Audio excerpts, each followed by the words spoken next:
Hello, everybody. It is Heather Lee with Ghost Education 101, and I am so excited to be back. I know I've been gone for a couple months taking care of some family matters, but I'm so glad to be back, and I'm joined today with Linda and our guest, Reverend Shawn Whittington. Hold on one second. Let's get the audio taken care of.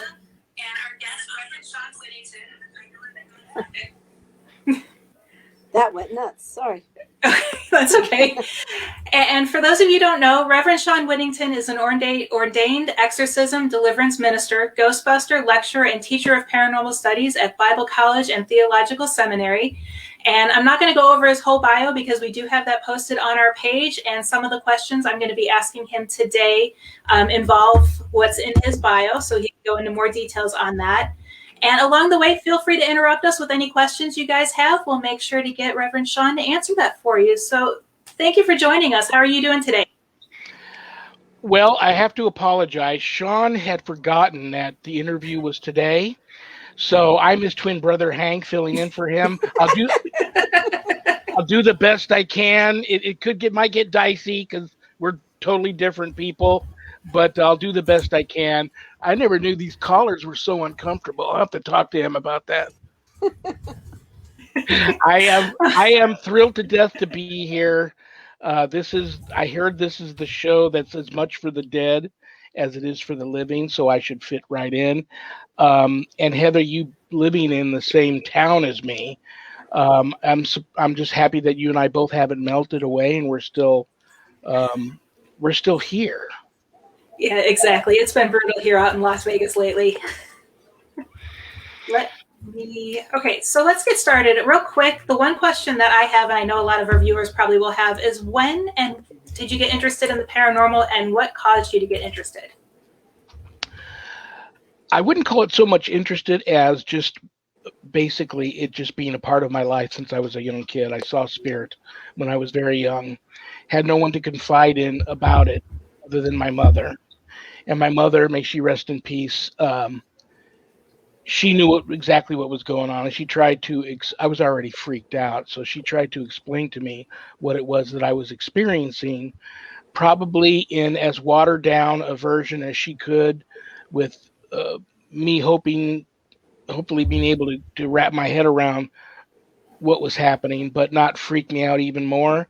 So I was seeing spirit at a very young age, and then I had my first up close and personal encounter with one at the age of 10. And then it went from being extremely frightened of all of it to more of an interest, a very cautious interest. And then over years that developed into just kind of a passion for it. And so I've just been I love using the term Ghostbuster. I'm a big Ghostbusters fan, so I've been a Ghostbuster for real for a very long time. And so it's always been a part of my life. My mother was very sensitive, devoutly religious person, but a very sensitive, intuitive person to spirit. And so that probably helped me growing up. But for lack of a better term, I stayed in the closet for many, many years with not only my gift, but with my passion for the paranormal, because I didn't want my friends thinking I was crazier than they already thought I was. And so I kind of hid that. Looking back, I regret having done that, but I didn't really come out with come out with that being a big passionate part of my life till probably in my 20s. Okay, and the one question I did have is I see all over your website, Facebook page, and even in your bio, you reference spiritual warfare. Can you explain that just a little bit more so that everyone has an understanding of what that is?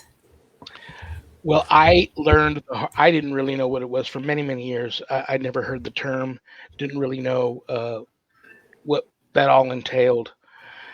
And even when I met my wife, who's a sensitive intuitive, we met, fell in love, and got married about 20 years ago. It was obviously meant to happen because she's a sensitive intuitive, passionate about the paranormal too, a lifetime experiencer.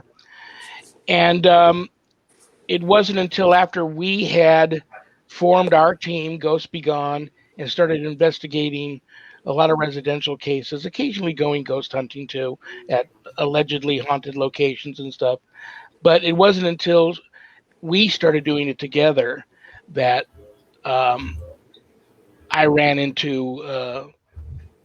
got drug into a real dark, malevolent case, got drug into it kicking and screaming. And um, our lives were forever changed after that. And that's when I learned the term spiritual warfare because of what we were up against, and got thrust into the training.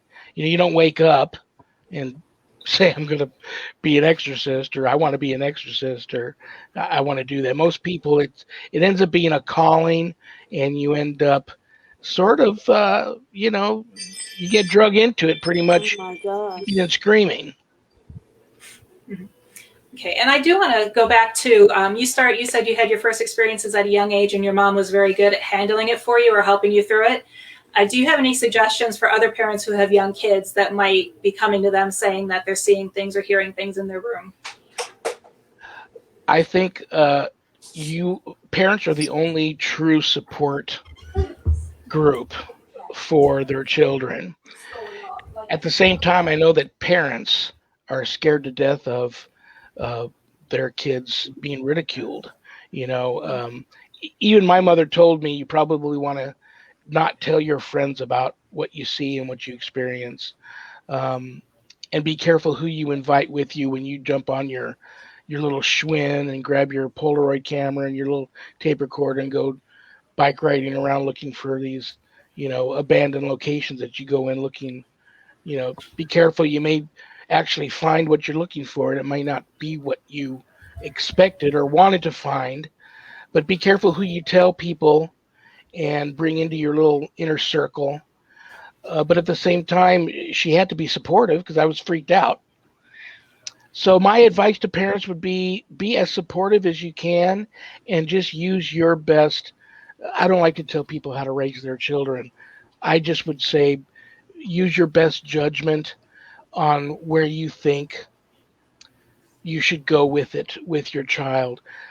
Most of the time, a lot of people that reach out to me and ask me that same question are already like very gifted psychic mediums, and they have children who are gifted. And these are people that had a rough time in their life being accepted by their peers and their friends and their family for their gift. So they didn't want their child to go through the same experiences. So they reached out to me for advice. And not having had any children myself, I'm very careful on how I advise on that. But just be very supportive and believe your child. Not everything children tell you is, you can't just brush it off as being their imaginary friend. More times than not, and I know a lot of parents listening don't want to hear this, more times than not, it's more than just an imaginary friend. So you have to be supportive, and then just kind of see where the cards fall after that. Okay. And I know I want to keep most of our questions and light and happy because I want to make sure this is fun, but I know some of the questions that a lot of people will have is regarding demons. And the one thing I have is many people, clients, and even other investigators I've encountered are so quick to claim something is demonic with very little investigating or any very little research. In your opinion, truly what makes something a demonic haunting? You just know if you've done it for a long time and you've already experienced it. There's nothing like a demonic case. It's night and day rather than running into a typical haunt where Aunt B or Uncle Tom are hanging around the house because they were born and spent their whole life in that home. They've got plenty of family left behind. Even though they've lived a full life, they're still not ready to give that up. So they choose to stay behind and kind of watch over the family, occasionally allowing themselves to be heard or smelled, or they may reach out and touch a family member or even appear to them, which can freak a family member out. That's just pretty much harmless.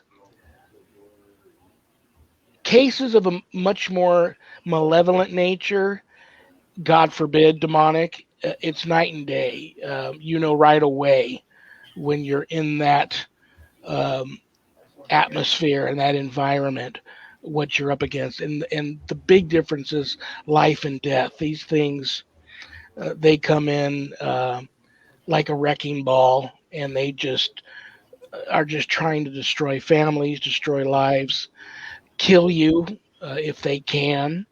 And so that whole ambience and that whole feel and that whole approach is completely different.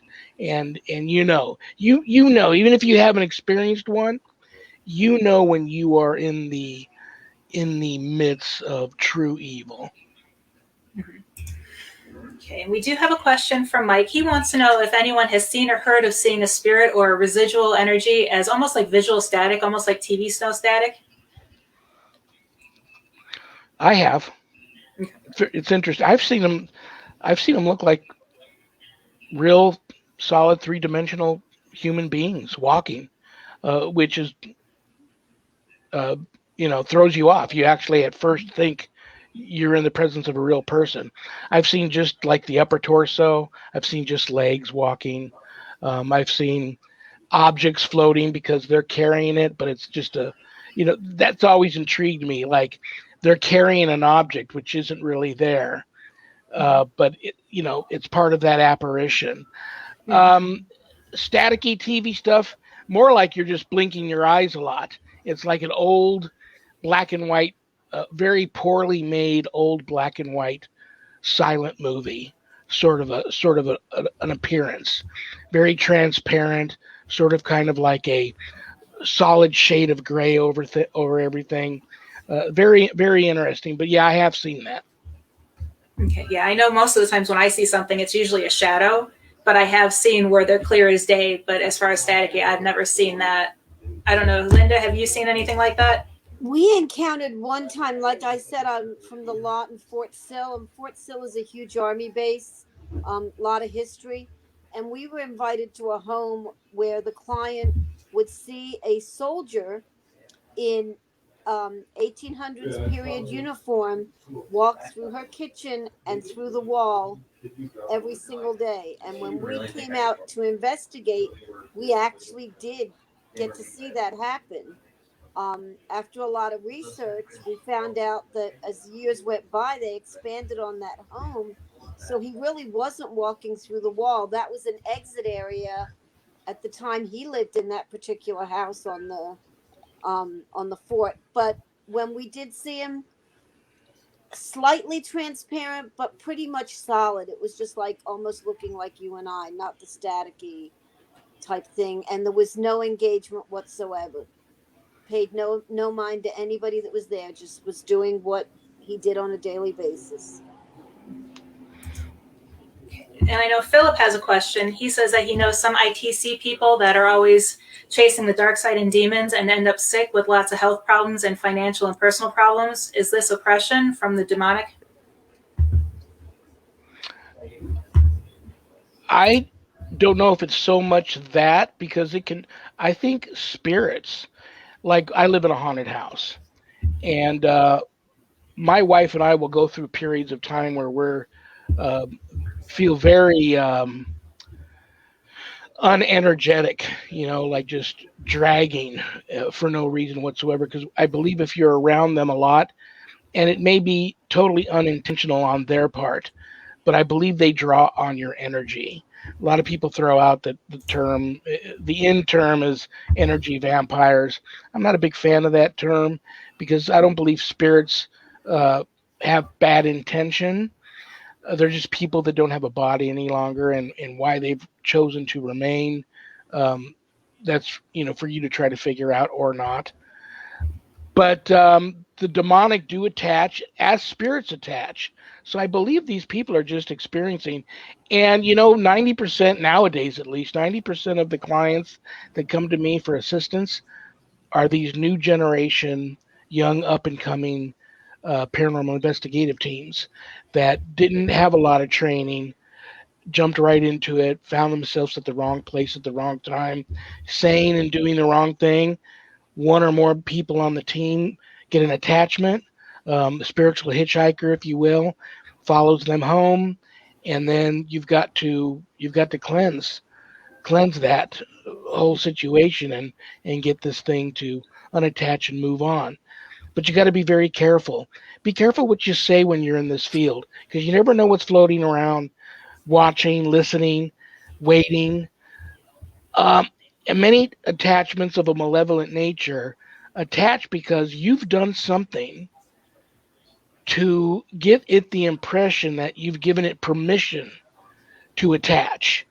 That's why they attach. And then once they do, it's extremely hard to get them to unattach.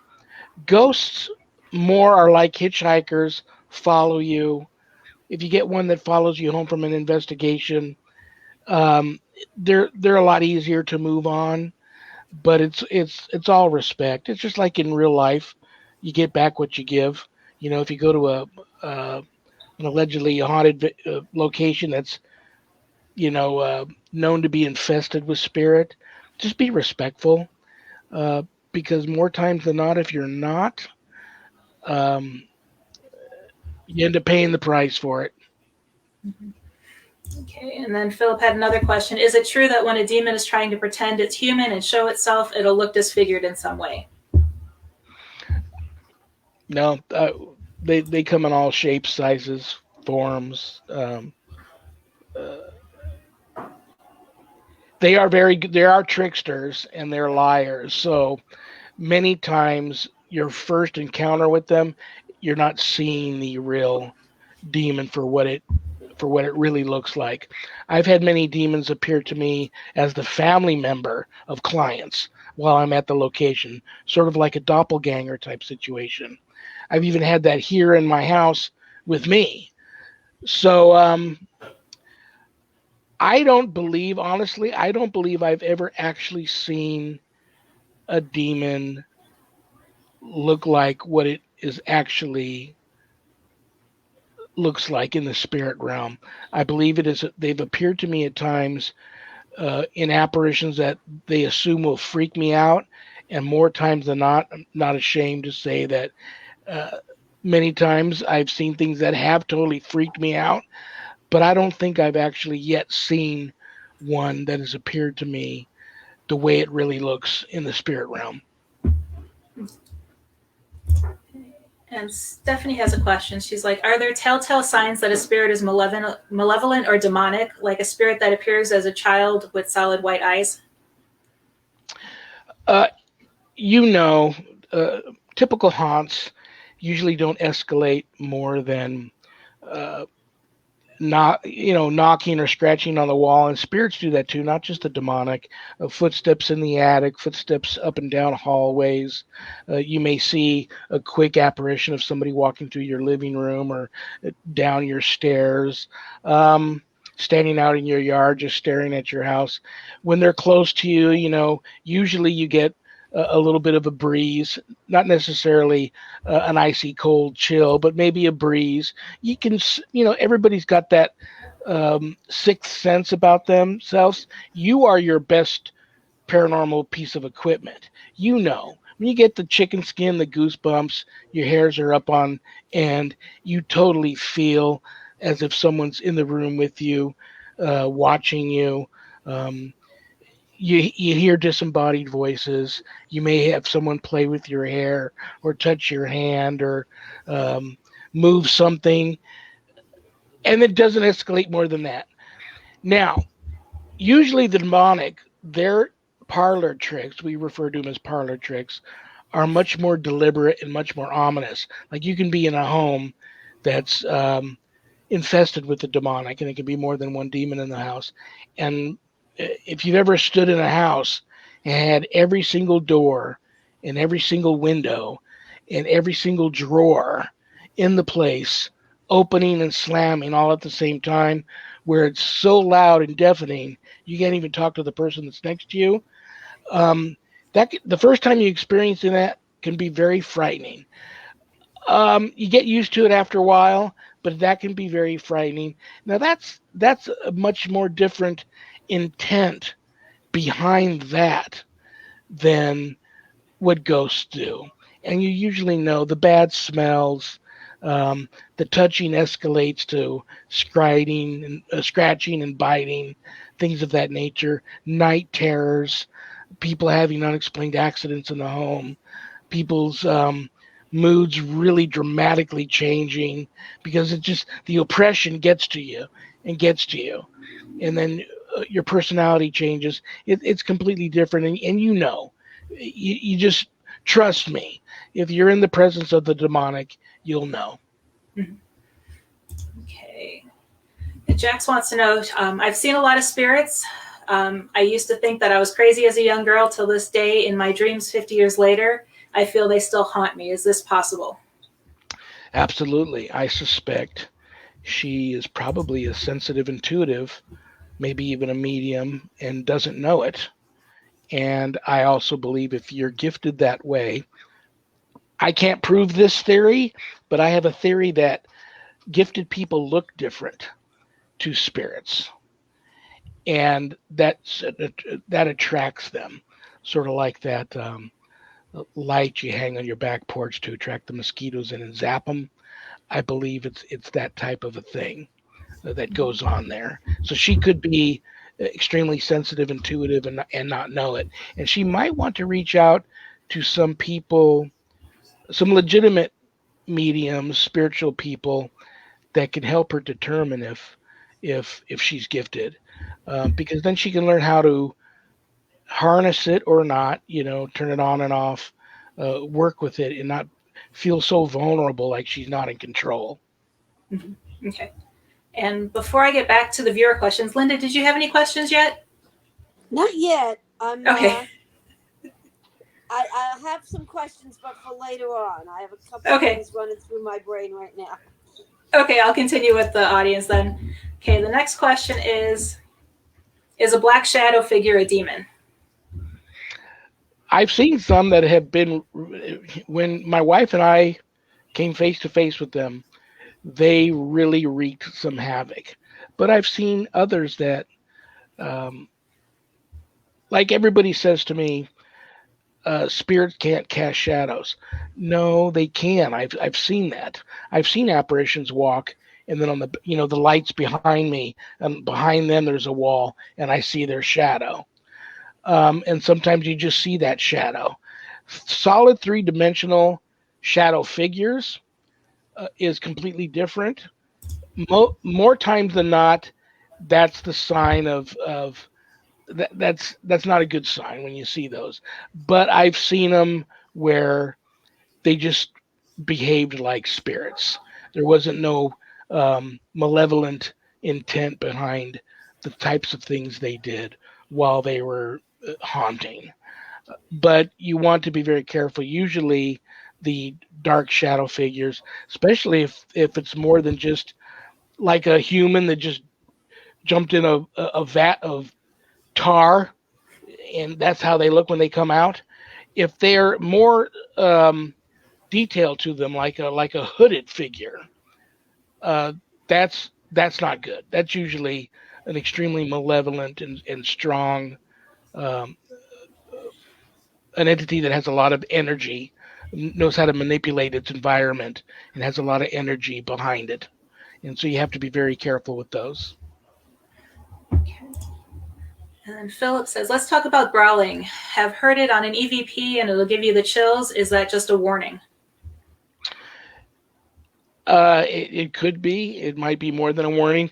And the funny thing about it is I've had, there's a theory. Once again, here's the theory. That when spirits, they're not really meant to be in this realm. So if they stick around, they say that even with good intention, the longer they stick around, over time they start behaving malevolent. They're not malevolent. They just start behaving that way.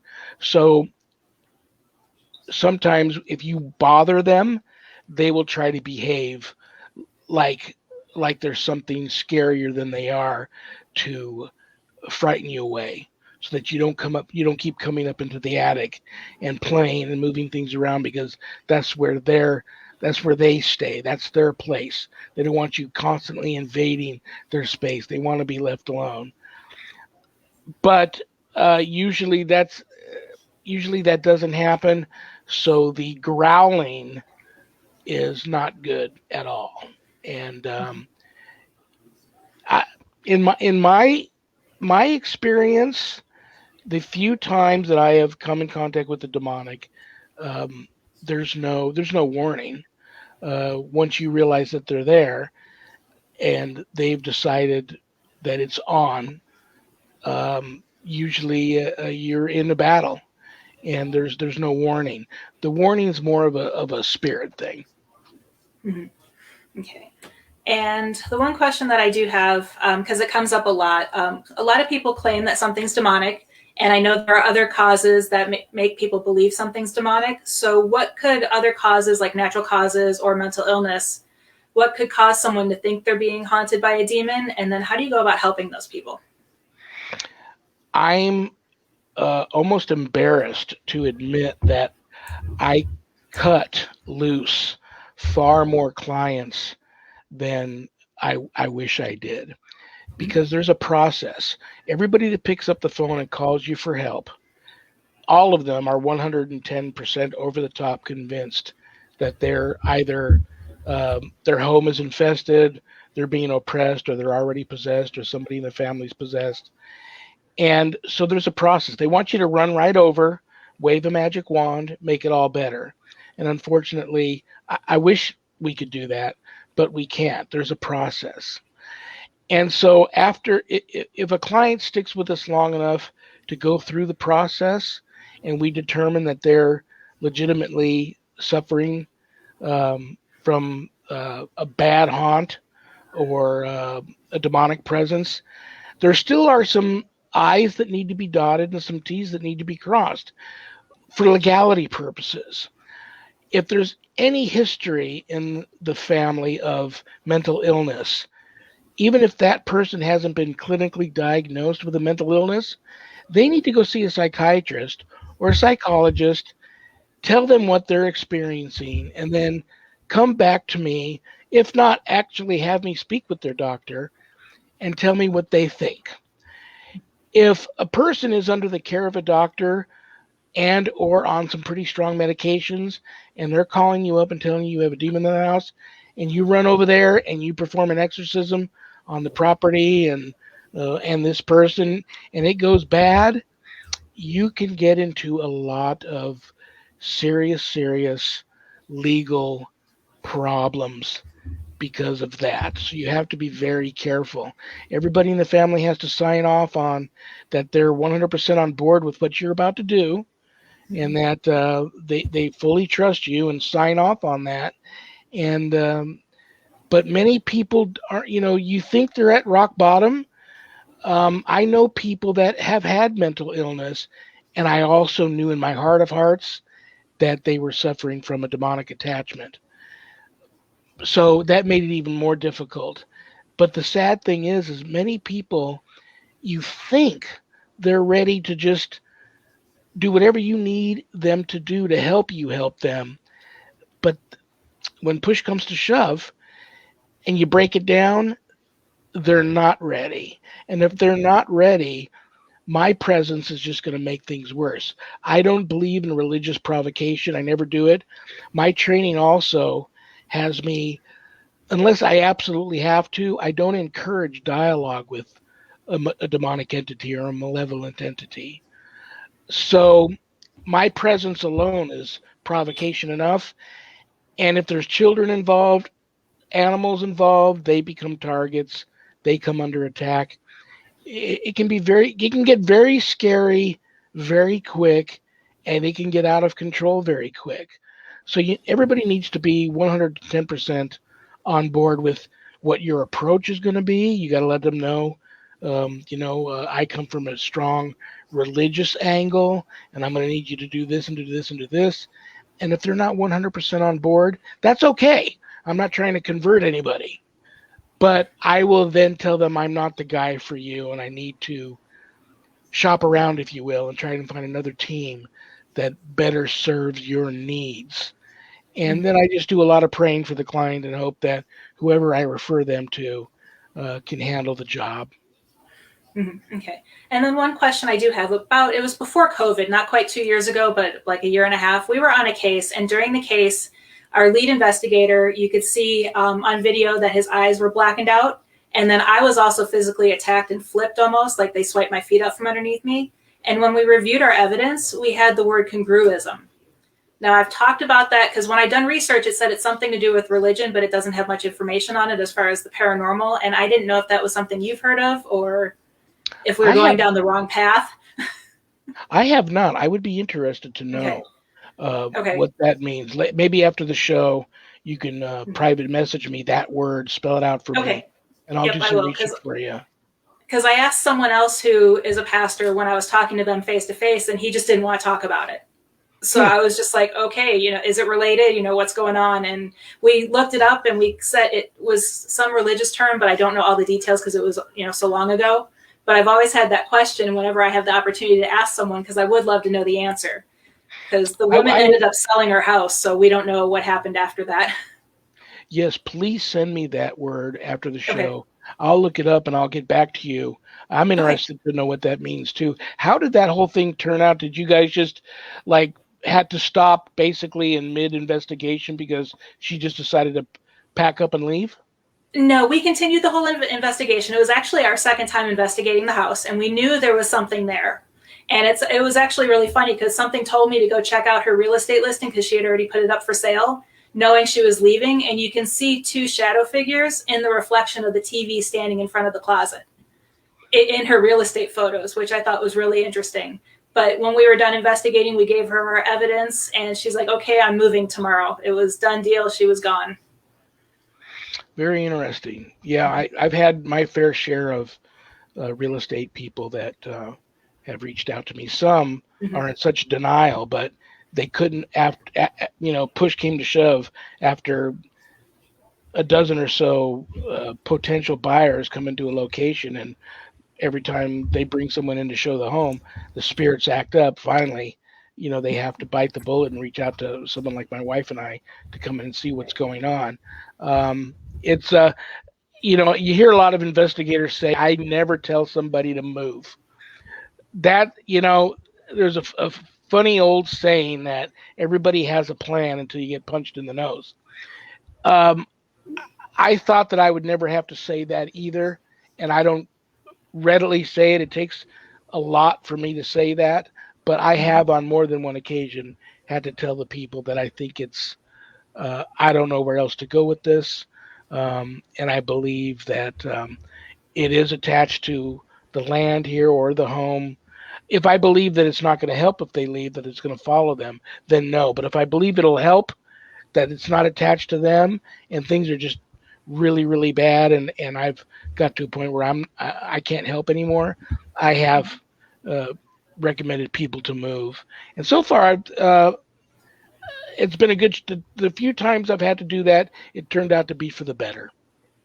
Okay. And then what are your thoughts on, I know there's a lot of reports, even on some of the famous cases that are out there, where one family struggles with paranormal activity like nonstop, but then when a new family moves into the home, they don't experience anything? I think it's the family. It's sort of like, these haunted, a lot of these, like the demonic can lay dormant for generations at a location, and so can a lot of spirits. And then you get a new family come in there, and there might just be something about those people that the spirits don't like, or they start doing some construction work on the house or rearranging things. I just recently talked to a gentleman who bought a home in Texas, a historic site. I think it was a field hospital at one time during the Civil War. Many, many families have owned the plantation over years. A lot of people died in the home, around the home. So there's this one room where they just don't go in. They've locked it up and they don't go anymore, because every time they go in there and they move anything around, whatever's in there moves everything back in the middle of the night. And you can hear it, whether it's the bunk bed or not a bunk bed, but one of those old style beds with the canopy top and the big heavy dressers being moved around. They go in the next morning and the room is put back exactly the way it was before they decided to move some things out, move some new things in, rearrange. So whatever's in that room doesn't like that happening. So I think it's the people. Something about certain families come into these situations and they sort of stir the hornet's nest up a little bit. Why that is, I don't know. Okay. Gina wants to know, earlier when you were talking about seeing the apparitions in full color, she's like, do you mean in 3D as you saw it, you swore it was a person because you saw it in form and in full color, but suddenly it just disappeared so you knew it was not a person? And then she asked, is that always not good? It's not always not good, but like we're still like at my house here, right here where I'm sitting is probably, well, this room. Actually, no, the master bedroom I would have to say is the most haunted in this house. My office here, probably second most haunted. Many times my wife will walk by and see me right here in this spot working at my computer. And she'll go, well, he looks busy. I'm not going to bother him right now. She'll walk past and go, okay, it's okay for me to go into the master bedroom, grab something. I won't disturb him. Go into the master bedroom bathroom and get something. Walk into the bathroom. Boom, there I am in the bathroom. You're in the office. And I'm like, no, I'm here. Usually seeing my doppelganger, and she says it actually looks like me. She's convinced it's me sitting here. That apparition is usually followed by the apparition of a small child. We're not sure if it's a female or a male that walks out of the office, down our hallway, and out our back door. Now, the real interesting thing about that apparition is I have a picture of that apparition in my book. And people who have purchased my book from me, I've got a bunch of them here in the house. If you buy them from me, I autograph them and I send them out in a house busting kit. I haven't had anybody call me with this issue from anything they've purchased on Amazon. But there must be, this entity must have enough of a residual, a powerful enough residual attached to it and around it to where something goes out with some of these books. And I've had readers contact me and say that apparition in that picture I've seen in my home since your book arrived. We don't know. We don't get, my wife and I are both, we communicate a lot when it comes to when we feel that we're in the presence of something extremely dark. And we don't get that from her either seeing me or this child spirit. So we don't think it's bad. But usually a doppelganger or the real solid spirits, just something you have to be very aware of and careful with, because I believe they are able to manipulate their energy. Somehow they know how to harness and manipulate their energy to be able to appear that solid, where many ghosts, I don't believe, know how. It's like, I'm thinking of that movie Ghost. And I know that was just a movie, but a lot of these movies that do well, it's because there's a lot of research that goes into making them because they want the movie to be realistic and do well.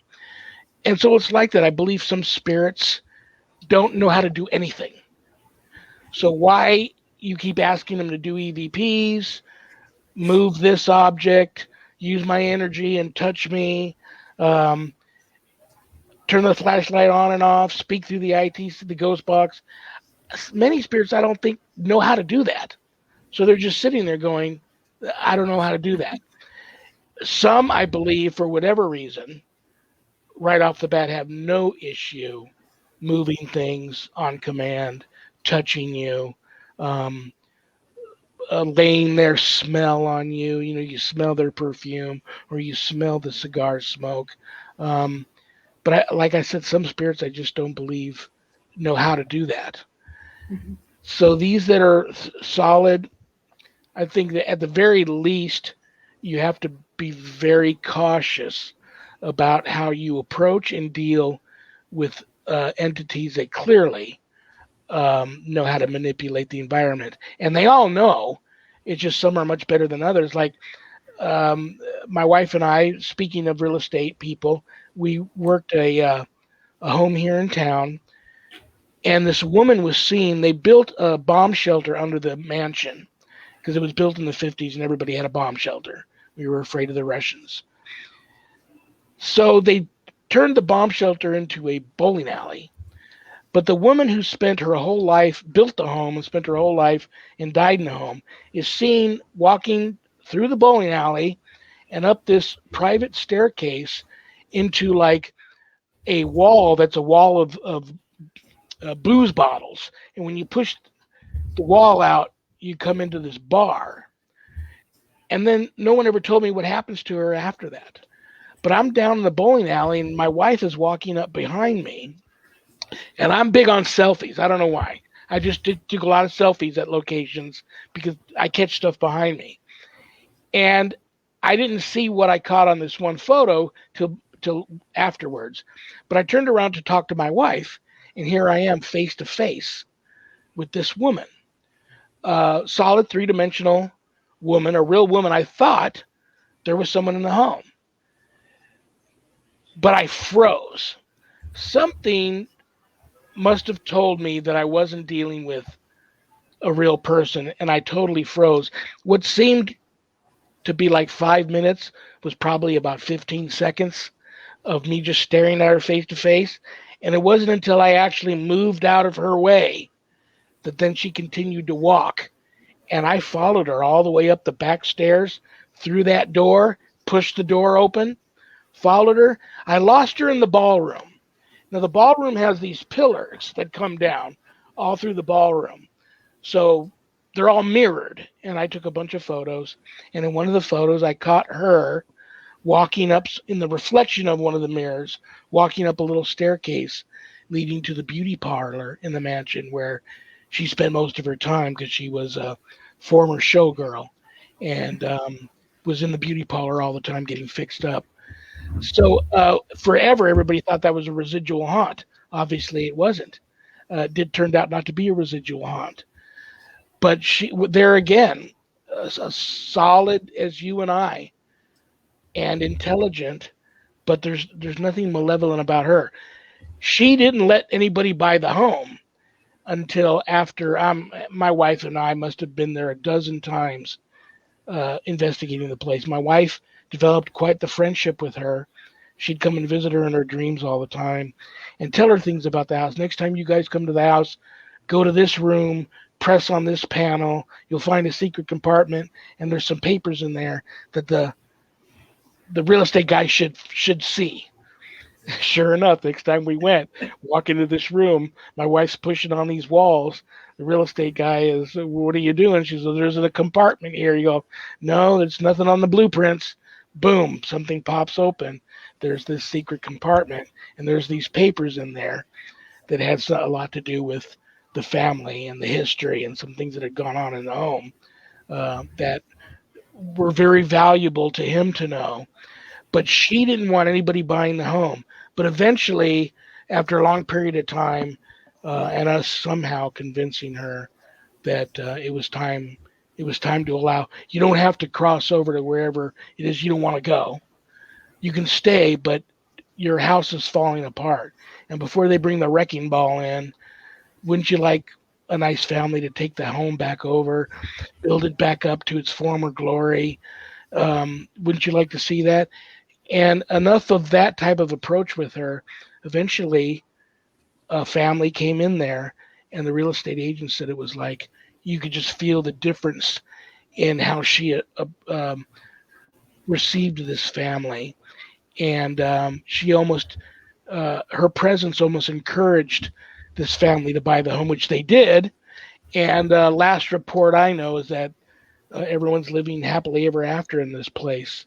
But he doesn't, we've moved on from that, so we don't really check back in on that situation anymore. But you just got to be the real strong spirits. You got to be careful of. People ask me all the time, can spirits kill?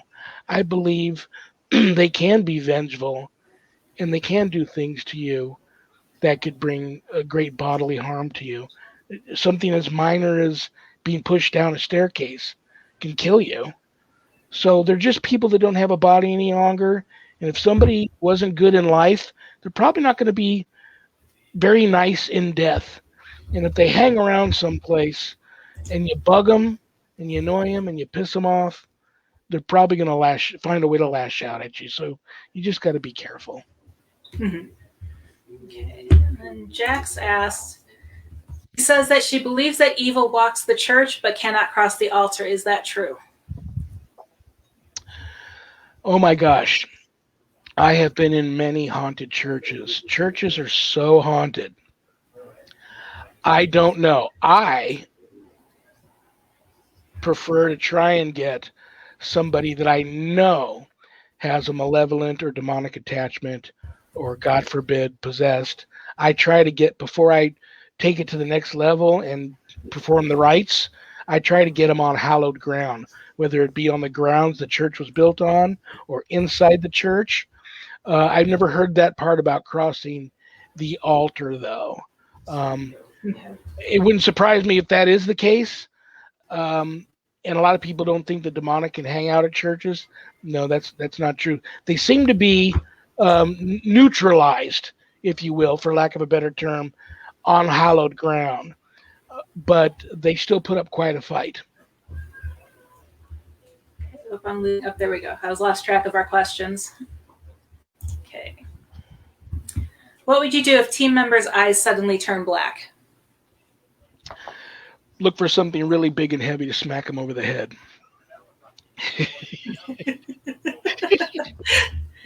That works.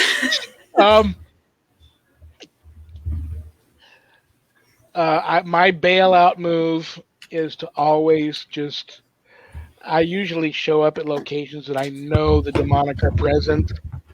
Um, and this is years and years and years after having experiences. That's why it's just my wife and I now. For a while there, while my wife was recovering from an extreme demonic attack, which almost took her life, I did work some cases by myself, which I don't advise. But for the few years that we did have team members, it some of them had some really bad attachments follow them home and wreaked havoc on them and their lives and their families.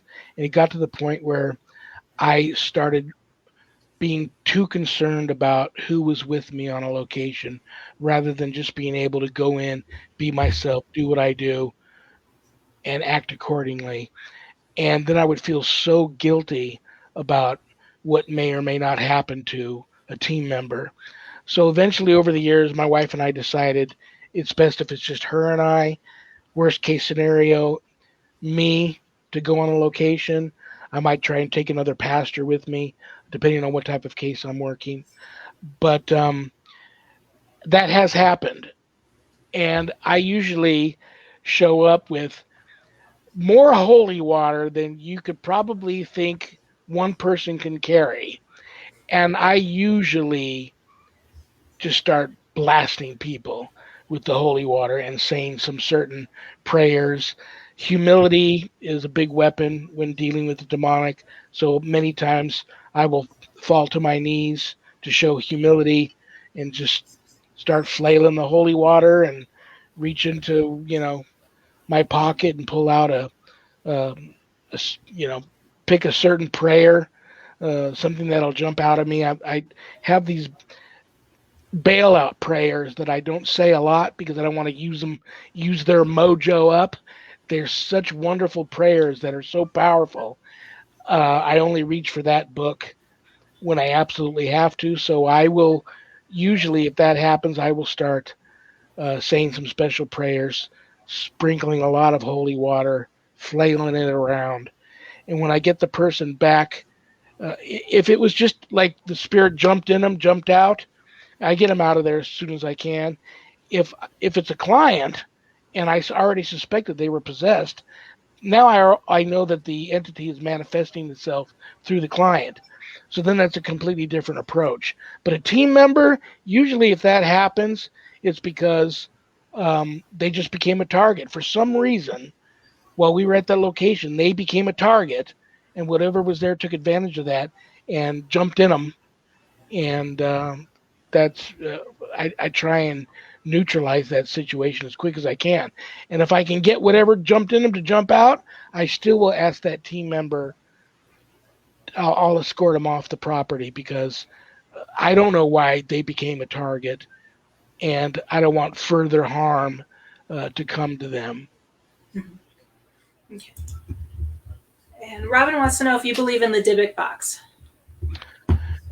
I was actually advised not to work a Dybbuk box case once. I was going to. I was very close. Good friends with the person that reached out to me, knew of the person that was in possession of it. She vouched for him. They were close. I mean, I was so close to working that. Something told me to reach out to my original mentor who pulled me into this field, gave me the proper training while I was going through a demonic attack. And I asked for advice. And I'm a member of a worldwide exorcist network. And I can send out mass emails and ask for a lot of advice on certain things. I knew there was a reason why I was hesitant, and usually I'm not. And you know what? Some of the most experienced people in this field that I know advised me to pass on that case. Reason being is nobody really knows. I've talked to rabbis about it too. Nobody really knows how powerful these things are. We suspect that there are some evil spirits that are nothing but pure evil, probably even more so than a demon per se. And they're older than time itself, and they've been around since the beginning of time, and they have no fear of God, and you just have to be very, very careful. Unless you really, really know what you're doing, that's a scary thing.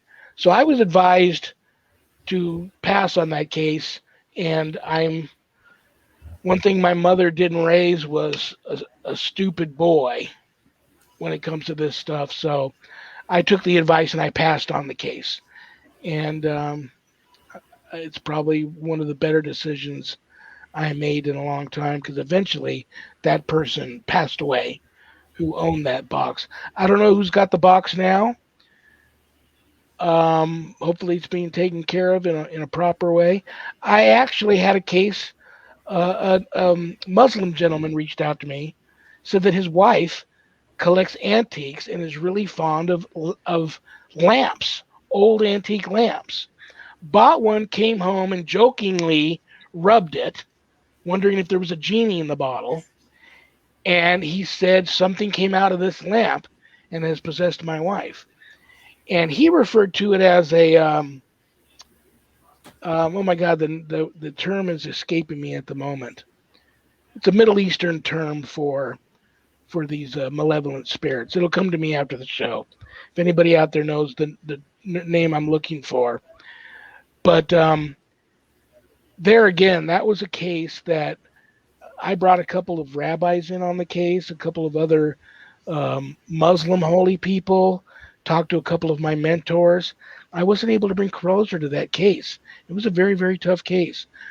Where that case is now today, I know other people are handling it, so I don't want to speak out of turn. I'm not sure what's going on with it, but that I had to pass on that case after having jumped in the deep end with no floaties on to try and handle it. That was a very, very unusual and scary case also. So I'll think of the name of this spirit that the people from India referred to him as, and the people in the Middle East. They have a name for that spirit, and I just can't think of the name right now. Okay.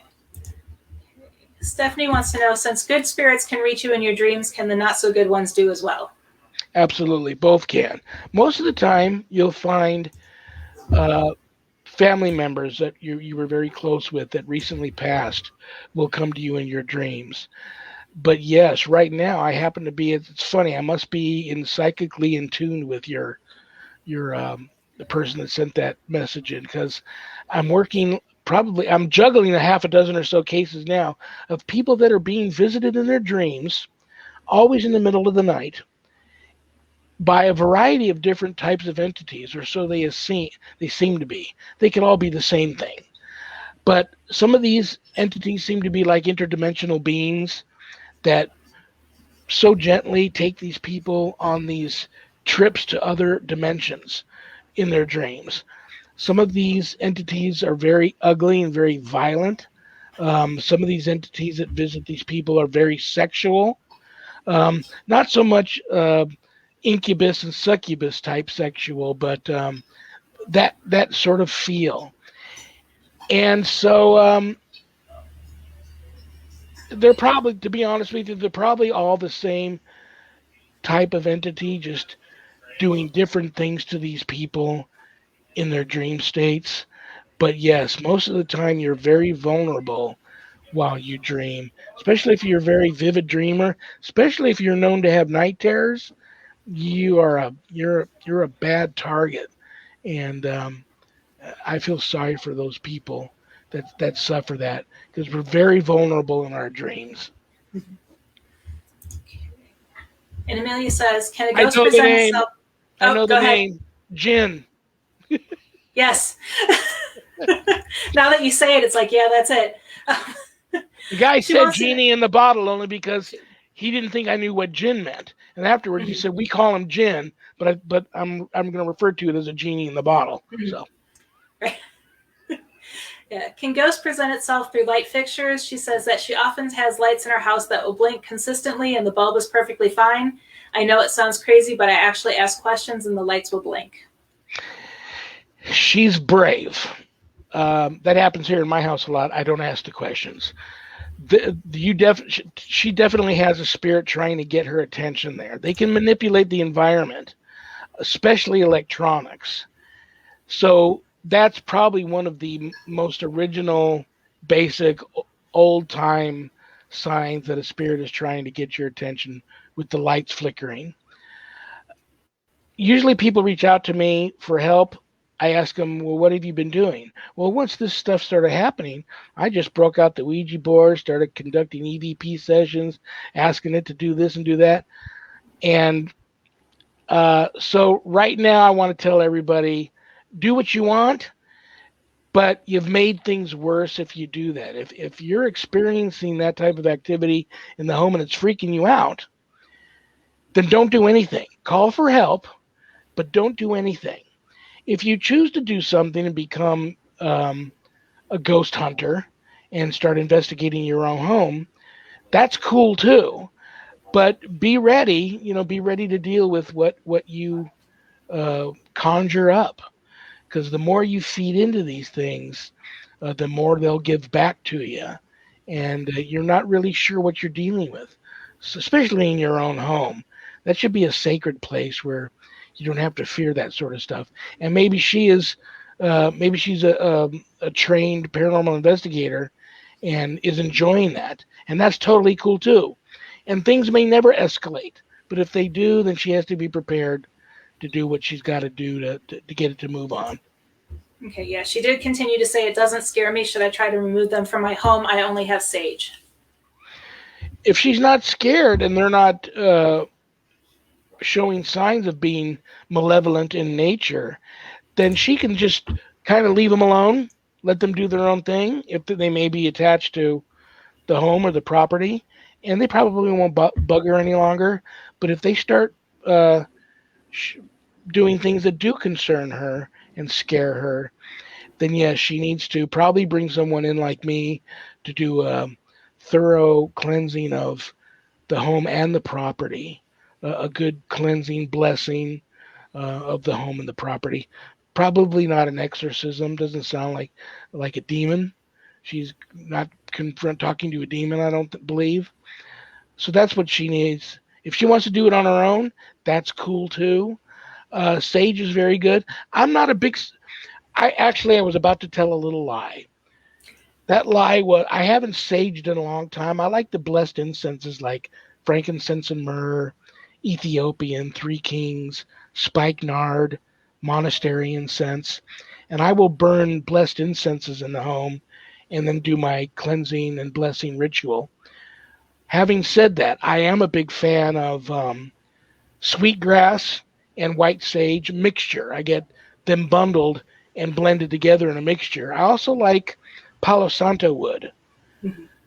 and I do use that from time to time, but I'm more into the incenses. But sage is fine for her if uh, she should research and get some prayers handy that are good for saying out loud while doing a home cleansing, and smoke the house out really, really good. And in no uncertain terms, let these spirits know you're not welcome here any longer. This is a home for love and light only. You're not welcome here. You need to go where it is you came from, or definitely somewhere else other than here.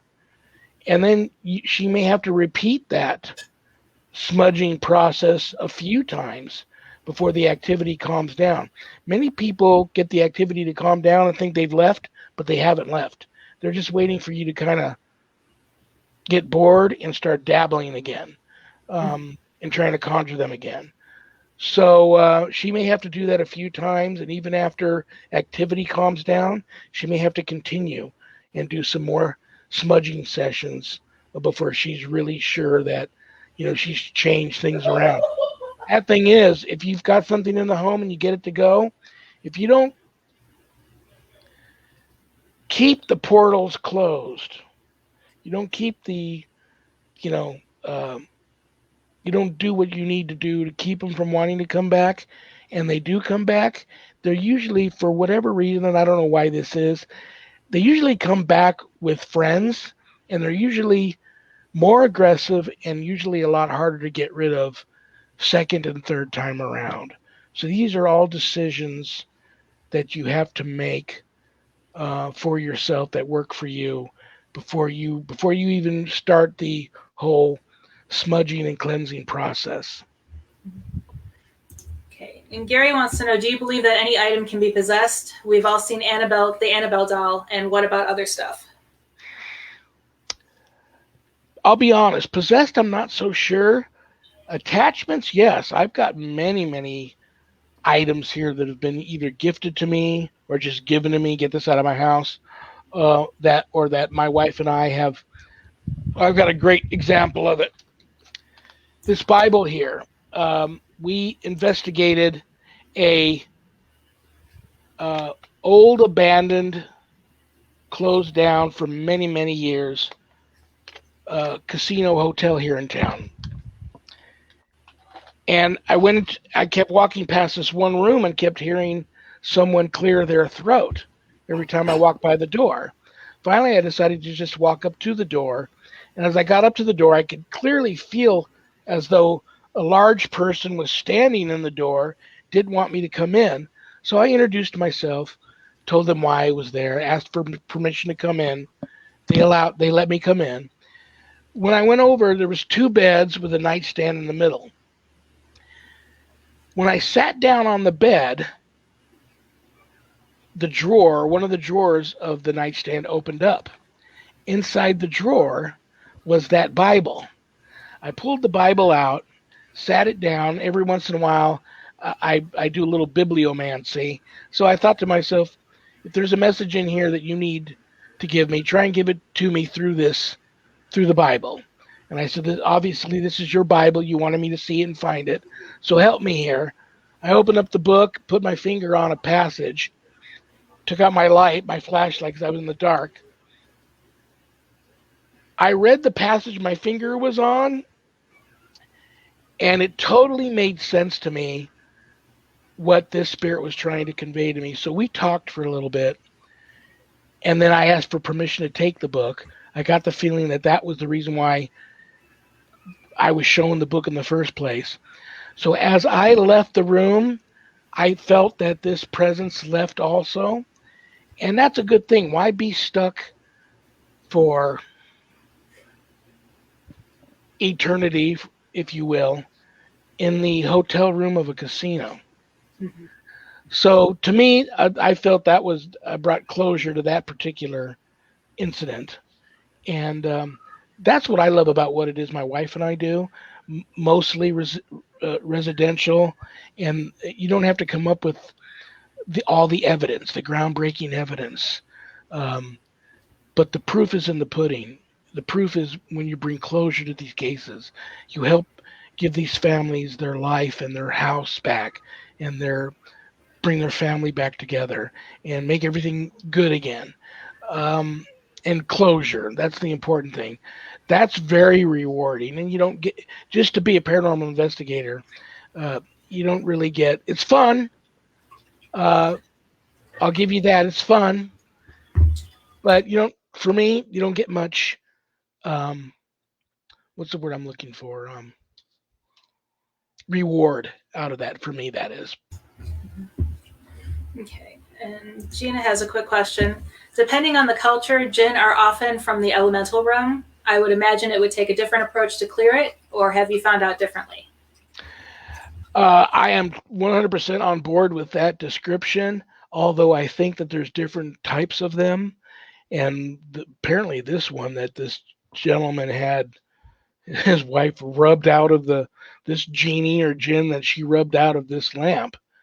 I mean, the takeover was astonishingly quick. It usually doesn't happen that fast, so it was very scary. Things got very scary very quick, which brings me to another thing. I love antiques just like the next person. Be very careful when you purchase antiques. If you're a sensitive intuitive, you should know if there's a bad mojo attached to an item. And even if you're not a sensitive intuitive and you'd love to buy antiques, it wouldn't be bad if you had some stuff with you to be a Johnny on the spot, quickie little smudge of an item before you bring it home. Because I do believe items can have attachments. I have not experienced anything. And I was about to tell another little lie there. I was I was sent a voodoo doll from New Orleans by someone who didn't want to identify themselves as a gift many, many years ago. I mean, a long time ago. Loved it. It was awesome. And then I went through many, many years of some of the worst luck. And I'm a nice guy, some of the worst luck you can imagine a person could go through. One thing after another. Finally, I went through my life and everything I had in my possession with a fine tooth comb, trying to figure out what's causing this. The only thing I could think of was this voodoo doll, which I properly bound and put away, and my life took a complete turnaround, a 180 for the better after binding and getting rid of this voodoo doll. Was it possessed? I don't know.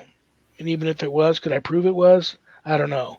Was it even the voodoo doll that was causing the bad luck? I don't know. I think sometimes you can throw so much energy and thought into something that you can make things manifest, make a bad luck manifest. So I don't know, but I know things got better once I got rid of the doll. So just be careful if you're out there and you're into antiques. I do believe in attachments, and having said that, I bet you I get a phone call. I'm getting this feeling that now I'm going to get a phone call later, and somebody's going to say, "I have a possessed doll here. I need you to come over and take care of." But I haven't experienced that yet. Okay. Have you ever had a case that has stuck with you, one that you couldn't shake from your memory? Many, many. I still suffer night terrors. Sometimes I'll have dreams of being right back in the middle of certain ugly cases that took its toll on both my wife and myself, and that's just part of the part of what comes with doing what we do. Just sometimes you just see things and experience things that you can't wrap your head around, and if these things cause a lot of despair around you and cause things to happen to people that you couldn't imagine, happening unless you've witnessed it yourself. That stuff sticks with you. Yeah, it really does. I talk to a psychiatrist and a psychologist every couple of months. They're both good friends of mine. They've known me all my life. So not only is it great that they both went on and became certified and became clinically recognized, went through schooling and all that, but they also know me. They've known me all my life. Because the last thing you need in your home, if you're having issues with the paranormal or God forbid the demonic, is your exorcist to be crazy. So I go through these sessions to make sure that I'm not going crazy, because sometimes, even to this day, I will see things and experience things, and sometimes even be told things over the phone that I won't think have made an impression on me until later. Like, I'll dream about it, or something will happen and make me think of that. We get a lot of, some people call them drive-by, paranormal drive-bys. Some people call them recon blasts. My wife and I almost always, 24, 48 hours before the phone rings with a legitimate haunting of a malevolent kind or demonic kind, we start getting activity here in the home. Usually that's a red flag for us that something's coming. And usually 24, 48 hours later, maybe 3 days, the phone rings and it's somebody. I was referred to you through so and so. I'm having some issues. Can we talk? And usually turns out to be that type of a case. And so it's the spiritual world is something, in my humble opinion, we will never fully understand.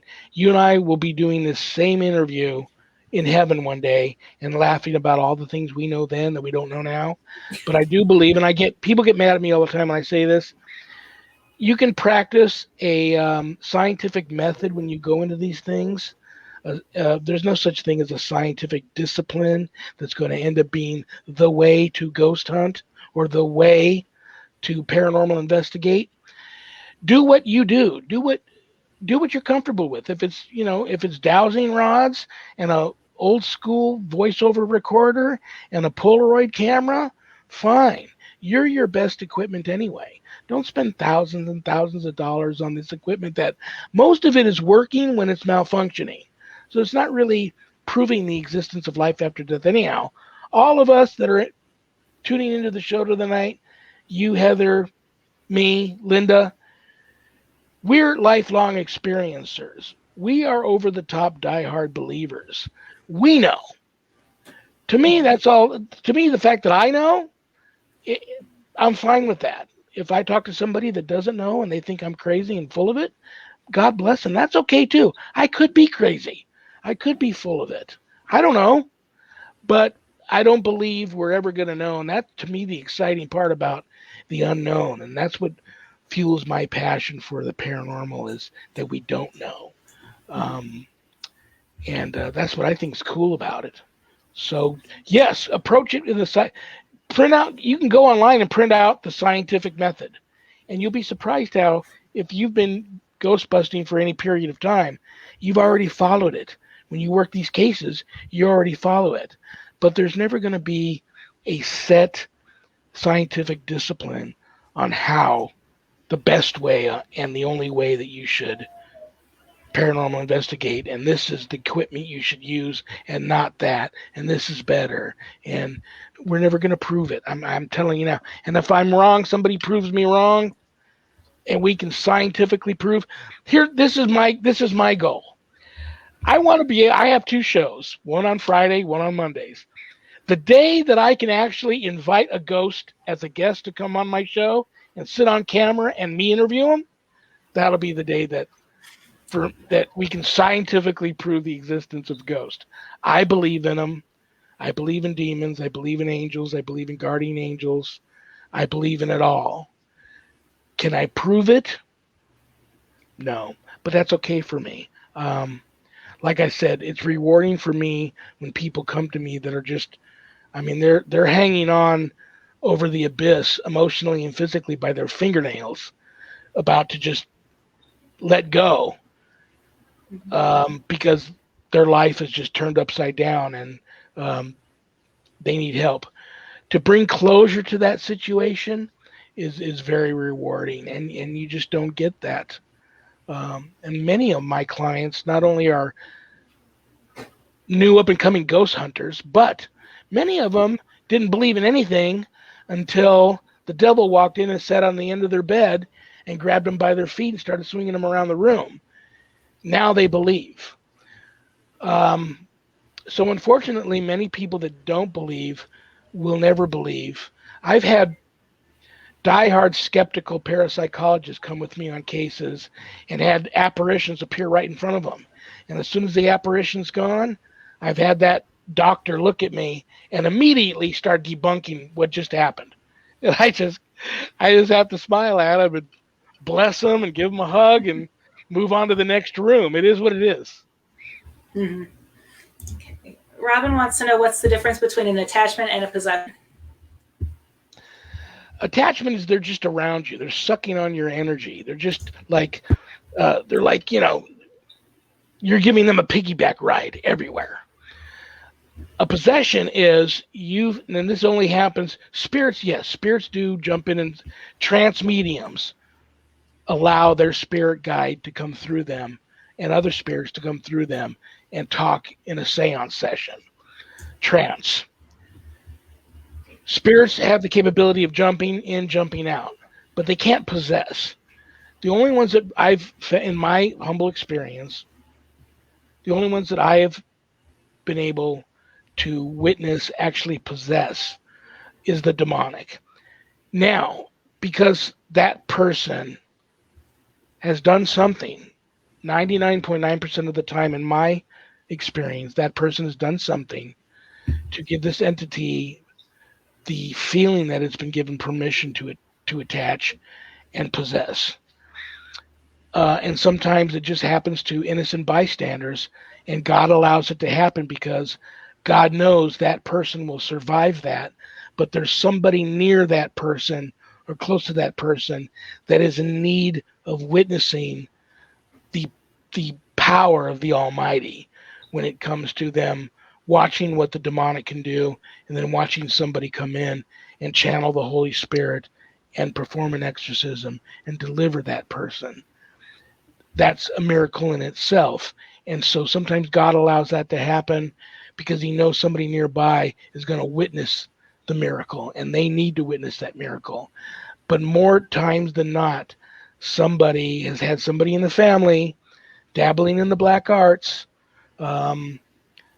studying witchcraft, studying voodoo, southern hoodoo, things of that nature, doing things, perverting some religious belief systems into doing bad things, and you're going to pay a price.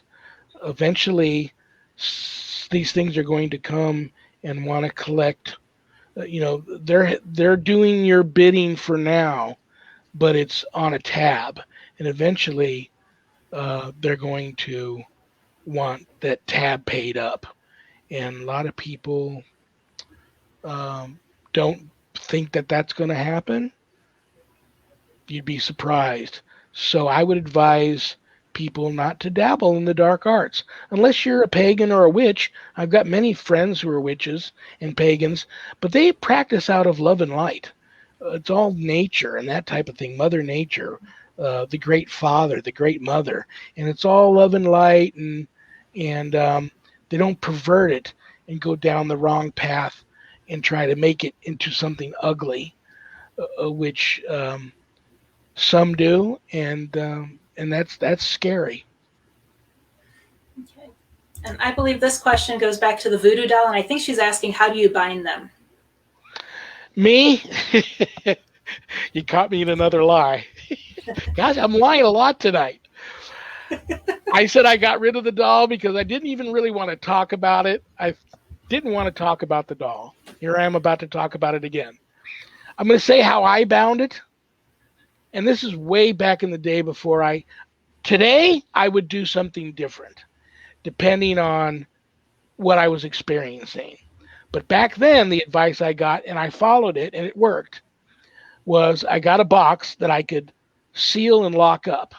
Inside that box, I laid the nicest type of paper I could get, packing paper I could find, that someone would put inside an expensive gift, like really nice, soft packing paper I put inside there. I put the doll in there. I had put some religious medals attached to the doll. And then I put some candy in there, some tobacco, some money, sprinkled a lot of holy water in there, said some special prayers, wrapped it all up, sealed the box, was supposed to go out in the middle of the desert somewhere and dig a hole and bury it in the hole. Some people said sprinkle more holy water on it before, and then light it, and then some gas, light it on fire, then fill the hole in. Some people just said fill the hole in. Then one person who I knew for a fact had experienced demons in something, taking it somewhere and throwing the object away. Somehow somebody found that, didn't know what they were doing, unleashed that thing, and it came right back to the original owner, and it was on like nobody's business, this demonic attack on this person. So this person reached out to me, and at the last minute before I left my house, told me not to do that. So much, unless you go to the very tippy top of Mount Charleston and Bigfoot digs it up, you are going to stand the risk of somebody digging that box up here in town with all the construction going on. I would not dig. I would not go bury it somewhere. You've bound it. You're fine. Put it somewhere in the house. So it's actually in my garage, but it's still bound. And I get people in my field get on me about that all the time. It shouldn't still be on your property. Don't ever, you have a couple of shows. People are always asking you to display and show your haunted items. Don't you dare let that thing back out of the box to show on a show. Because I've done shows where I've displayed several of my haunted items on the show, and I thought about it, but that's the temptation. God made me the way I am. Temptation's part of it.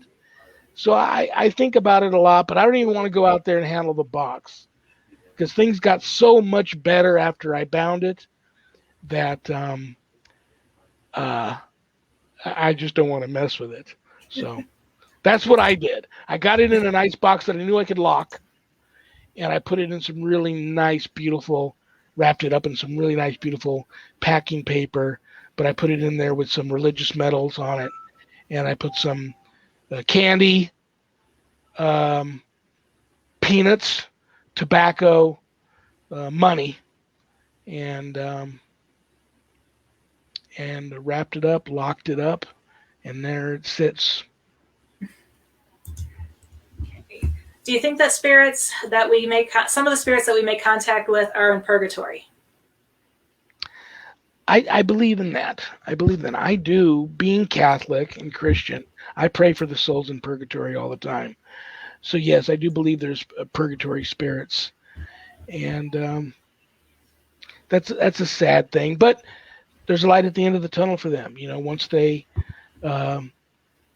pay their dues for whatever it was that they did while they were alive to end up in purgatory, they need to be there. In order for them to get closer to the ascended masters and raise up into that spiritual realm that they need to be at, I believe that there's a basic ground level, floor 1 in heaven, but to even be there, you have to raise above purgatory. And if you're let in too soon, I believe that's why deathbed confessions and deathbed blessings are extremely important. If you know somebody who's passing away, get a priest there to bless them and get that person before they pass to accept Jesus Christ as their Lord and Savior before they pass on, because there's going to be a battle going on there for their very soul at the time they pass. And you hear all the great old sayings, even like the Irish have one. May you be in heaven 5 minutes before the devil knows you're gone. There's going to be a battle over you when your time comes.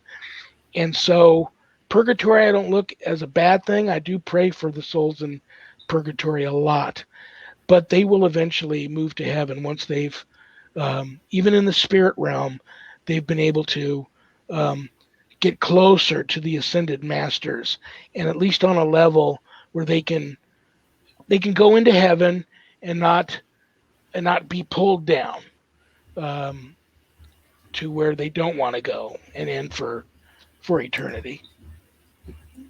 And before I go back to some more questions, I wanted to ask you about your radio show and then also your other show that you said, because you said you have 2 shows.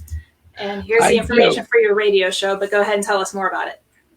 Well, Fridays, I actually took last week off, and this Friday I have off of it. It's called Reverend Shawn Whittington's Paranormal Ministry. It's Fridays at 2 p.m. Pacific, 4 p.m. Central, 5 p.m. Eastern, live on camera for an hour. And I just like you do, I try and bring on people in our field from all branches underneath the paranormal community umbrella, and just have, good parrot chat for an hour or so on camera. And I'm celebrating almost my 2-year anniversary with that show. Monday nights is Vegas Supernatural. I'm getting ready to celebrate 6 years doing that show. That is at 5 p.m. Pacific. Oh, anyway, I'm sorry. The first show is a Facebook Live. There's a Reverend Shawn Whittington's Paranormal Ministry Facebook Live page, and it's also simulcast on where I believe your show is, the Yes. Paranormal United Network Facebook Live page. And then I have a YouTube channel that I upload all the Reverend Shawn Whittington. I upload all the shows there. The Monday night radio show is audio only, 2 hours live from 5 to 7 Pacific every Monday night on kcorradio.com. And that's another, again, basically same type of show, just not on camera. And I just try to bring somebody that I believe my audience will find interesting onto the show and have some good parrot chat for a couple of hours. And both shows, I invite people like you do to interact and ask questions and make comments and be a part of the show. And so I enjoy it. It's very addictive. People say, why don't you, I don't know how these people do more than 1 or 2 shows a day, or a week, I should say. And I know people that do one every day. I can't. I've got the day job. I'm a veterinary technician. I'm an ordained minister 24/7, but I got a day job. But I've also teach students. I've got a paranormal course that I teach students online. I've got a lot of paranormal cases that reach out to me that need my attention. So I know it's a cliche, but I'm too busy to do more than a couple of shows a week. I wish I could. It's very addictive and I enjoy it, but it's hard. It's hard work.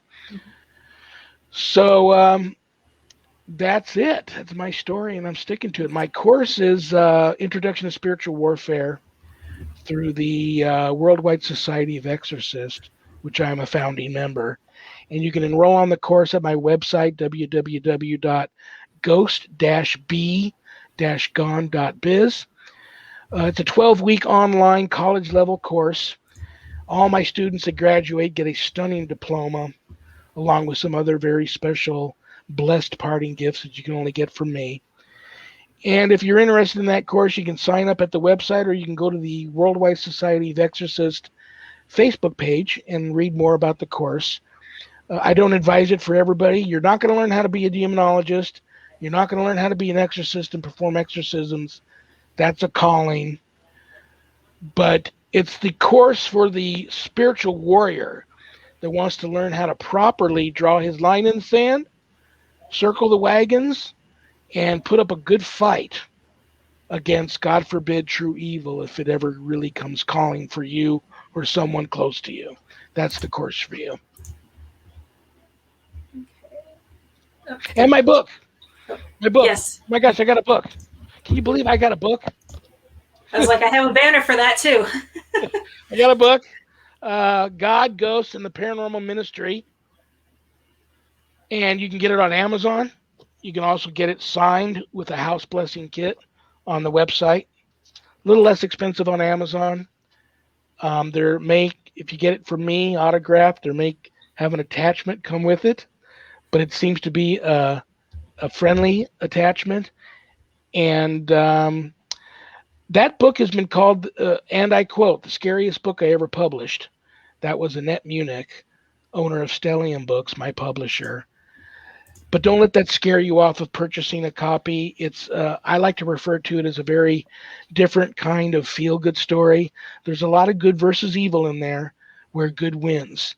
But the best part about the book is that part of the proceeds of every sale of every copy of the book goes to support stjude.org and St. Jude's Children's Research Hospital, Nevada. And that is a beautiful thing. And I just recently added the ASPCA to that. I've been in the animal care industry most of my adult life, so that was a no-brainer. So you get to help the animals a little bit too if you purchase the book. And I think most people will love the book. My heart and soul and blood is in those pages. I haven't had anybody knock on my door and throw it back at me. And if they did, I'd give them a big hug and a kiss and give them their money back. But it's been well received.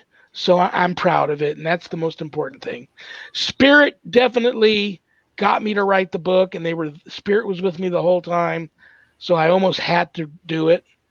And when I finished, I felt that they were truly happy with the end result too. And so there you have it, God, Ghosts, and the Paranormal Ministry, the book. Okay, and then we have a few more questions. How do you find your spirit guide? This is a great story. I love this. I want to see her again. I don't know if it's a spirit guide or a guardian angel. She has appeared to me 3 times in my life. All 3 times saved my life. My spirit guide or guardian angel looks like Susan Sarandon. A young Susan Sarandon from like early Rocky Horror Picture Show era of her career. Saved me once when I was drowning at the beach in California. Saved me once when I fell asleep at the wheel in my truck and almost drove off a cliff. Also came to me and saved me during an extreme severe demonic attack that I encountered working a case by myself once. And like I said, she looks solid, 3-dimensional, real person, looks like Susan Sarandon. I've had some people say that she is a spirit guide, not an angel. I've had some people tell me, no, she's a guardian angel. So, like everything else, opinions are all over the place. But she's been with me all my life. And I haven't seen her in a long time. I feel her presence a lot. But I feel the presence of a lot of ancestral spirits in visitation here in the home, including my mother and father, who both are in heaven right now. I don't conjure ancestral spirits or immediate family spirits. I don't conjure them. I let them do their thing and visit me however they feel need to visit me. Like I'll feel someone playing with my hair a lot. I have long curly hair, and that was something my mother always did. And I've had people say, well, you imagine your mother did that to you all your life and you miss her so much that you're imagining that. Maybe I am, but it makes me feel good when I feel it. And I've had many a psychic who didn't know me and don't know my mother, who just met me, have described her perfectly, standing behind me playing with my hair, and so happy to just tag along, which that was so her, just to want to tag along, not so. Pops comes to me a lot in dreams. Like right after he passed, I would get launched out of bed in the middle of the night by a gun going off in the side of my head, so loud that I couldn't hear out of that ear for probably a day, but it would launch me out of bed. I'd look over, Sharon's sound asleep, my dogs are sound asleep, they never heard it. Happened to me several days in a row. Very frightening. And then when I went to his funeral, they were giving him the 21 gun salute. I knew that was a premonition from him telling me what was going to happen at his funeral, which looking back on it, I then put the pieces together and thought that was very cool. So you just got to be open to that stuff. You never know when the messages are going to come. Spirit are around you always, and you just have to, when odd things happen, don't just dismiss them. Sit down, take a deep breath, think through the odd situation, and think through what that odd situation, what meaning might be there for you in that situation. You might not get it at first. Um, it may come right to you.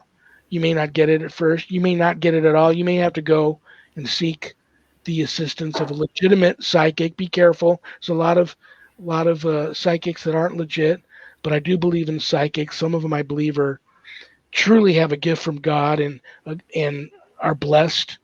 So just be careful, but you may need to go find a psychic to explain to you what the message is that your spirit guides or your ancestral spirits in visitation may be trying to tell you. And I see nothing wrong with that either.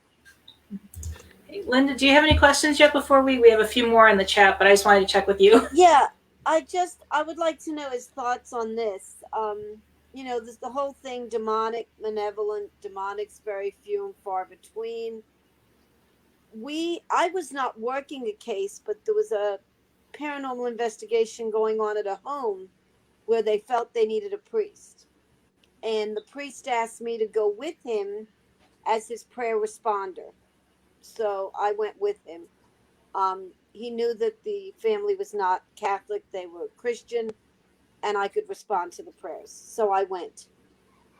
It was a very, very, like you said, as soon as we walked through the door, it was a different feel than anything I'd ever felt in any other investigation.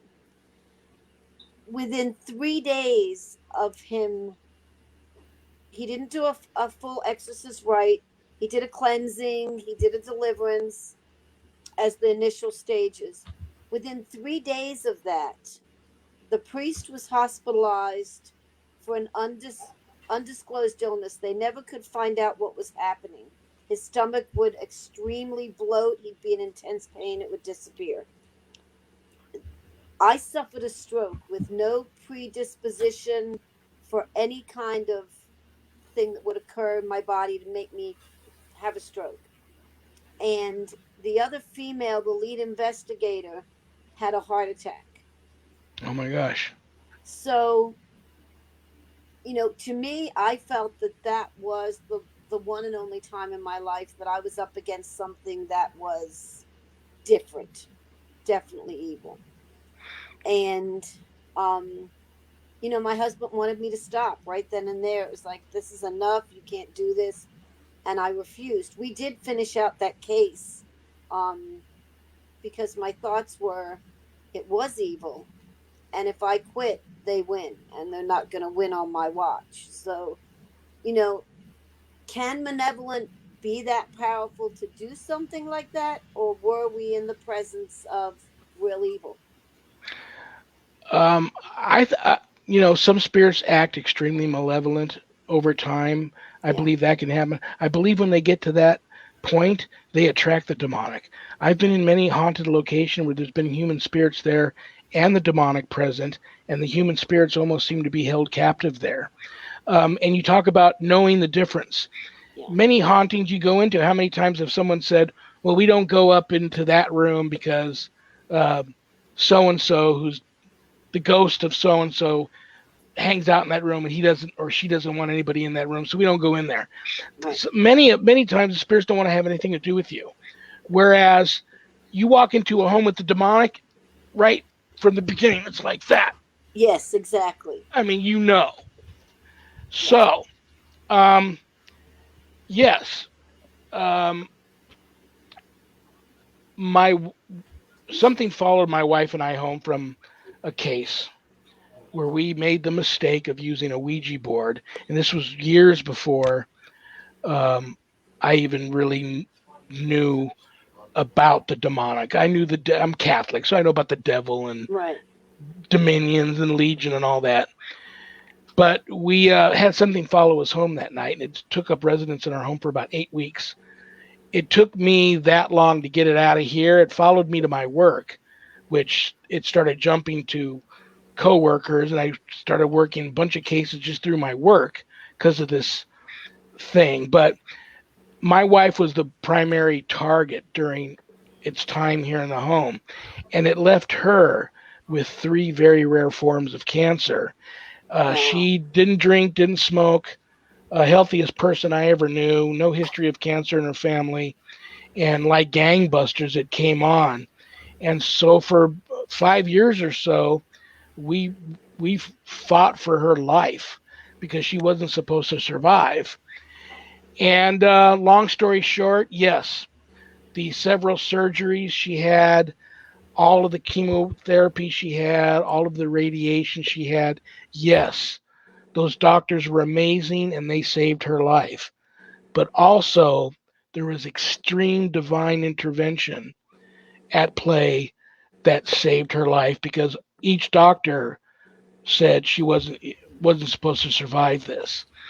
So yes, they can do that, and they can manipulate the environment too. So I went about as much into detail with that in my book as I could, because I also found myself experiencing more of the same while writing that book.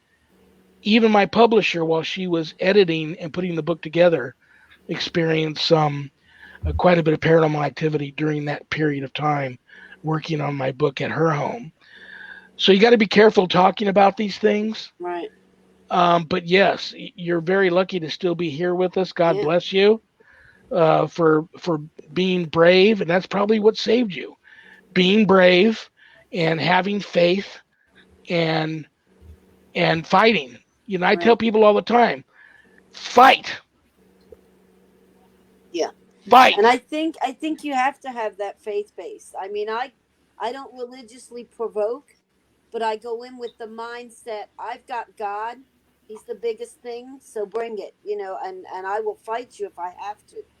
We don't encourage it, but that's my mindset is I've got God on my side, so if we have to go to battle, we'll go to battle. Absolutely. Absolutely. God bless you for that. Absolutely. Thank you. Here are a few more questions from the chat. In your opinion, if you use a pendulum, could it open a portal? You know, that's so funny. Your audience tonight is, I think, psychically in tune with me somehow. I don't know how they did it, but they are, because I've had all of this stuff on my mind, and then they're coming out in these questions. Matter of fact, right here is an old pocket watch that my father left me. Many times I use it as a pendulum when I go into cases. I don't know. I'm not going to give a false answer. If I don't know something, I'm going to be honest and say I don't know. I don't know. Having said that, I was looking into casting lots the other day and thinking, I've dabbled a little in bibliomancy. Most of the time, I just pray the rosary and get my discernment over issues with that. But I read a beautiful story about how the apostles used to cast lots in the very beginning. So I thought about doing that. I believe intention is a big thing. And if wherever your intention is at is where it's going to steer you in your attempts to do whatever it is you're trying to do.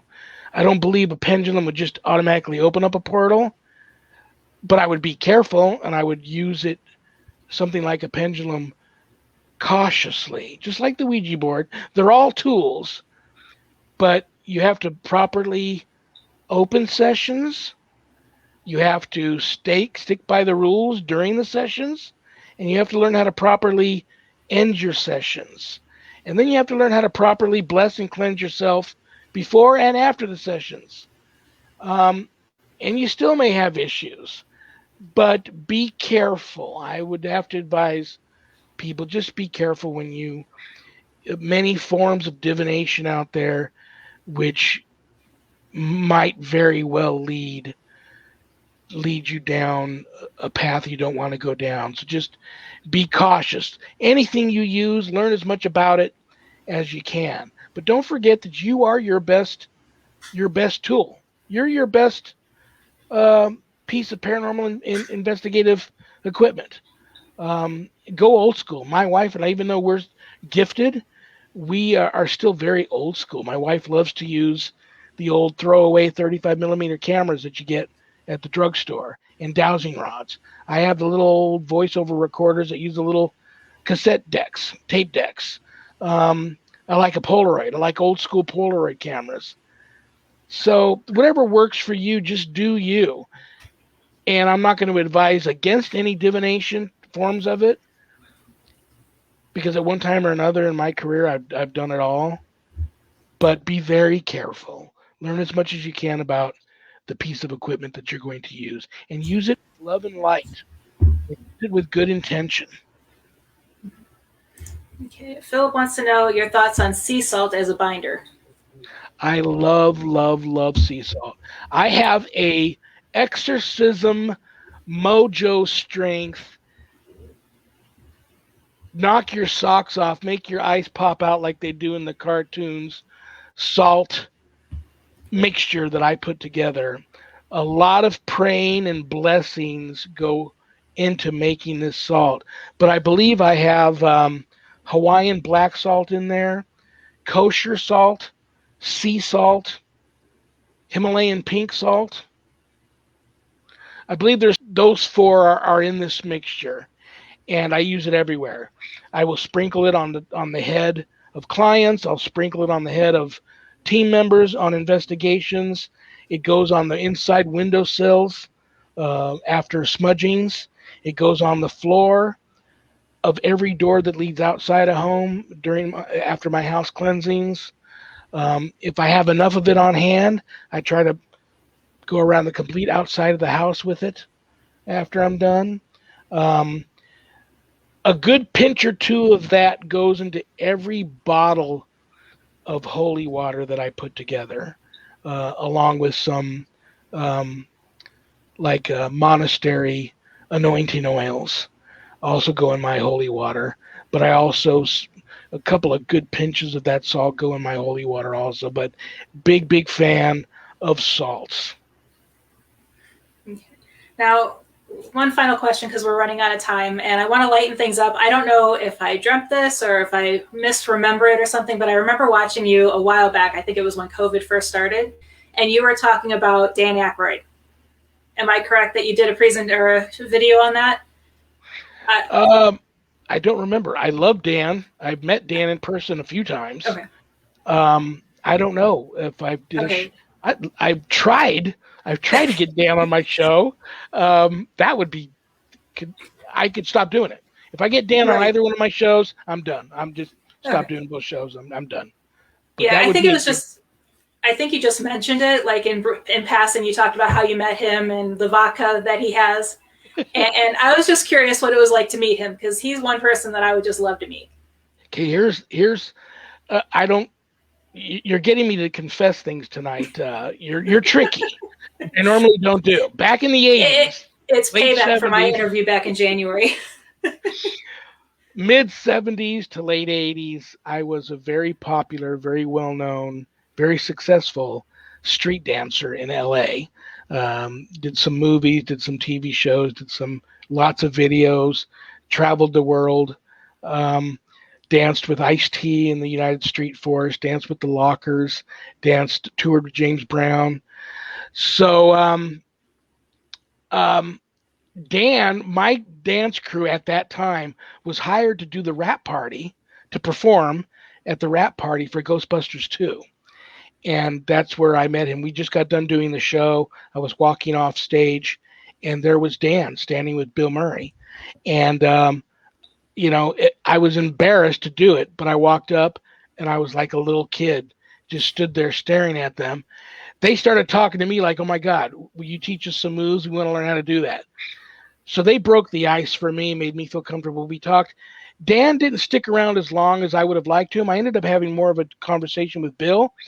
Bill was getting ready to film a movie called Razor's Edge, and it was a dramatic role. And he was hoping that he was going to be good enough in that movie to where he could make the transition from comedy over to drama. And so that meant a lot to him. I loved that movie, but as we all know, he remained one of the greatest comedic actors of our era, my era at least. But that was a great experience. Many, many years later, I went up to Dan and just stood there and stared at him at a signing. And he would, if you bought a case of his vodka, he would give you, do I have it nearby? I don't see it. His father, Peter Aykroyd, wrote a book called The History of Ghosts, which Dan did the forward in. And it's all about Dan growing up in the spiritualist movement, his whole family. That gave him the idea to write Ghostbusters. It's a great book. But he was giving autographed copies of that book away if you bought a case of the vodka. I could barely afford one bottle, and I don't drink vodka. I just wanted the bottle with his signature on it. And since then, I've gone back and gotten like 3 more bottles, even some huge ones that he's autographed for me. But I walked up and I just stood there and stared at him, and he remembered me. He goes, I know you from somewhere. I told him the situation. He remembered it like it was yesterday. And then he says, what are you doing now? I said, well, I was a Ghostbuster back then. I just didn't get a chance to tell you about it. I'm still doing that. He went ahead and signed a book and handed it to me. I said, well, I'm only buying 1 bottle. He said, it don't matter. He signed another one. And he did it the next 2 times I went back for, at 2 different locations here in town. He was there signing bottles of vodka again. I went back, did the same thing to me, saw me. Before I had a chance to say anything, he's already signing the book and handed me another one. So I think I have 3 or 4 signed books of his here. It's a great book, The History of Ghosts, that his father wrote before he passed away. But it meant the world to me that he remembered that. But I would love to have him on one of my shows. Dan, if you're watching, I've sent him so many messages to one of his Facebook social media platforms and never heard back from him. But that would rock my world, to say the least, if I could get him on one of my shows. Yeah, I bet that would be a fun interview. Yeah, I'd be like this the whole time.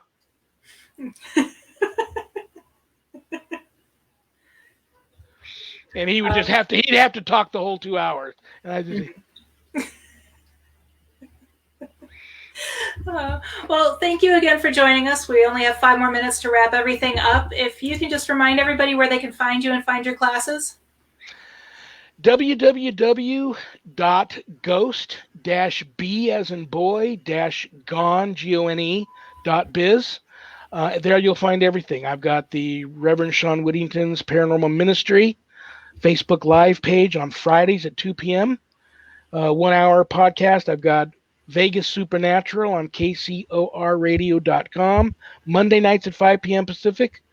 And you can find the course on the website, Worldwide Society of Exorcists. You can find the book, God, Ghosts, and the Paranormal Ministry, on the website. And I'm easy to find. If you want to just call me and pick my brain about anything, I'm an open book. I'll talk to you about anything. If you need help, call me. I'm easy to find. What you see is what you get. If I don't know the answer, I'll tell you I don't know. And we'll make sure we post all the contact information on Ghost Education 101.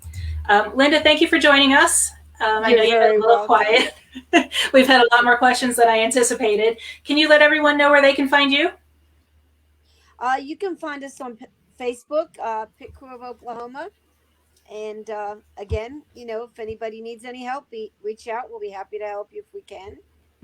Okay. And you can God find bless me, you, Linda. It was a pleasure meeting Shawn. you, okay? God bless you. God bless you, Heather. Thank you. Thank you. I love you, right? Yes, I do. I love you too.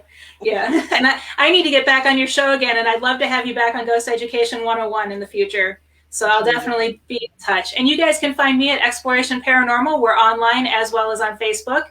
And then make sure you follow us for Ghost Education 101 on Facebook. And it's at Ghost Education 101. This video will be uploaded to our YouTube channel tomorrow. So make sure you subscribe to that to catch all of our replays. And our next presentation will be July 21st at 9 p.m. Eastern. We will be discussing some of the scariest cases that our educators have handled, as well as we have 3 guests coming from other teams to talk about some scary cases that they've handled. So thank you again for joining us. Thank you, Shawn. Thank you, Linda. And we will see you in 2 weeks. Good night. Good night, everybody. Good night.